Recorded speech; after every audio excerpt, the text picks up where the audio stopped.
కొన్ని కాంబినేషన్స్ లో సినిమా అంటే టాలీవుడ్ మొత్తానికి జోష్ వచ్చేస్తుంది.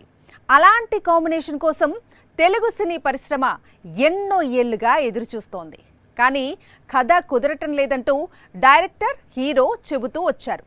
అయితే ఇన్నాళ్లకు వాళ్ళకు అనుకున్న కథ కుదిరింది. త్వరలో మంచి కాఫీ లాంటి సినిమాను ప్రేక్షకుల ముందుకు తీసుకొస్తారట. టాలీవుడ్ లో టాప్ యూత్ హీరోస్ అందరితోనూ శేఖర్ కమ్ముల చిత్రాలను తెరకెక్కించాడు. హ్యాపీ డేస్, ఫిదా, లవ్ స్టోరీ మూవీస్ తో శేఖర్ కమ్ముల క్రియేట్ చేసిన సెన్సేషన్ అంతా ఇంతా కాదు. ప్రస్తుతం కుబేరాను విడుదలకు సిద్ధం చేస్తున్నాడు శేఖర్. జూన్ 20న ఈ మూవీ రిలీజ్ అవుతోంది. ధనుష్ తో కుబేరా తీసిన తర్వాత నానితో మూవీ చెయ్యాలి అనుకుంటున్నాడు శేఖర్ కమ్ముల.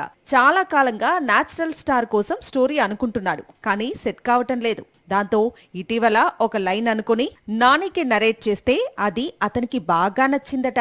త్వరలోనే వీరి కాంబినేషన్ లో సినిమా అనౌన్స్మెంట్ రావచ్చు. ప్రస్తుతం నాని హిట్ 3ని రిలీజ్ చేసే పనిలో ఉన్నాడు. ఆ తర్వాత పారడైజ్ షూటింగ్ స్టార్ట్ అవుతుంది.